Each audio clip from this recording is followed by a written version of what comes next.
আসসালামু আলাইকুম প্রিয় ভিউয়ার্স, শিকদার একাডেমিতে আপনাদের সকলকে স্বাগত। আজকে আমরা আলাপ করব আইসিটি নিয়ে, যা একাদশ দ্বাদশ শ্রেণীর জন্য এবং অষ্টম এবং সপ্তম শ্রেণীতে এই সংখ্যা পদ্ধতি রয়েছে। তো আমরা সংখ্যা পদ্ধতির প্রকারভেদ দেখে নেব। যে আগে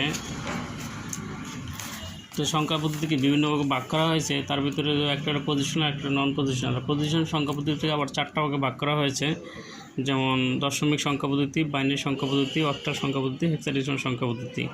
যেমন সংখ্যাগুলো হলো 1 থেকে 0 থেকে 9 পর্যন্ত হলো 10টা, এর মান 10, বীর মান বীর।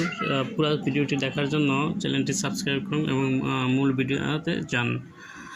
তো তাই 0 থেকে 9 পর্যন্ত হলো 10টা সংখ্যা, তাই এর মান 10, বীর মান 11, সির মান 12 এবং ডির মান 13, ইর মান 14, এফের মান 15।